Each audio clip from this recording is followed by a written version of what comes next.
She's addicted to nicotine patches. She's afraid of a light in the dark. 6:50.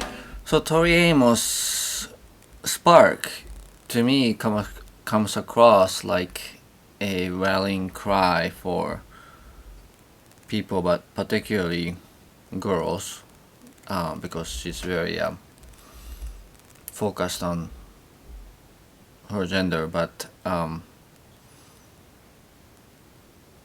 for people to really take back the power that they have. The chorus line, you say you don't want it again and again, but you don't really mean it. Is kind of like, to me, it just comes across like just just just shaking somebody, grabbing somebody's shoulders and shaking and going, look at what you're doing, realize what you're going through, like what you're putting yourself through. It's like I know this for my experience too, but sometimes it's just so easy to get hooked on that frustration as an emotion, but like you're so busy feeling frustrated and just going, golly, why can't I do this? Why does this go this way? And you don't end up doing anything. You're just too busy feeling it, and then you're not really taking actions. You're really not taking some concrete steps, like a strategic move to just really overcome an obstacle, or try a different angle, or if you bang on one door and if it doesn't respond, then try a different one, that sort of thing. It's just really easy to wallow in that.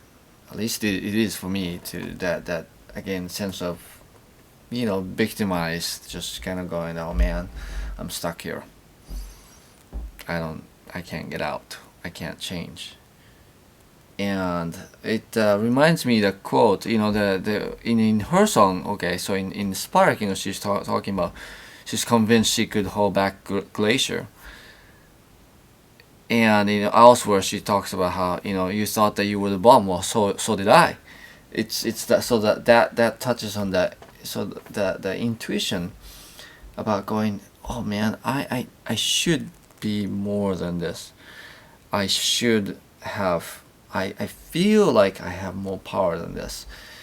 And that reminds me of another quote, the famous quote from Marienne Williamson, that Nelson Mandela quoted. The one about our deepest fear is not that we are inadequate. Our deepest fear is that we are powerful beyond measure. And also in that quote, it talks about how we're not doing. Your playing small does not serve the world.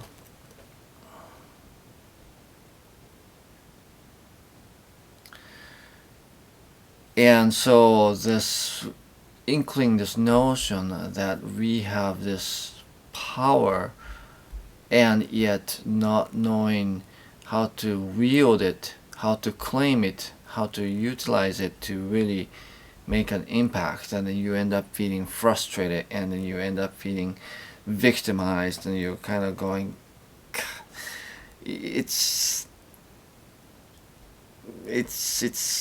just, yeah, you just feel stuck and powerless. And the song is about that state. But then how many fates turn around in the overtime, right? It just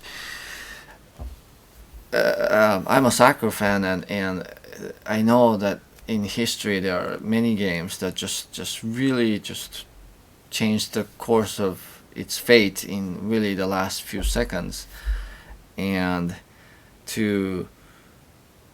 I know this sounds mundane and cliche, but to not give up, and to believe in yourself, to wield that power, to learn to use the power that you have and to channel it in a correct way to really change, to really get out of a bad situation or to make things happen. So it's like, say you don't want it again and again, but you don't really mean it. That's kind of like that. To me, that speaks to that state of being stuck in the feeling and being sort of paralyzed and being not really sort of doing anything, just wallowing. And it's like, get out of that mindset. I know you feel it, but you're not just your feeling.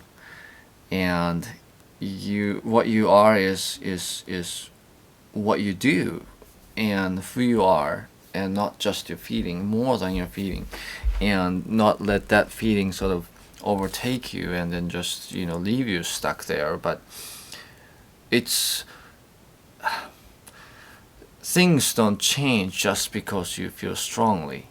So you feel like you're working hard because you feel intensely how frustrated you are and how badly you want things to change, but that is not what makes things change. In fact, that can get you further in a rut. And that to claim the power that you have and to apply it to yourself, the only thing that you can apply your power to and to change,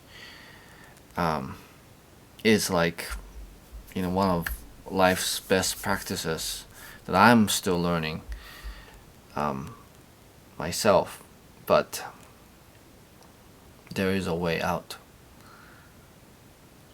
and you have the power, and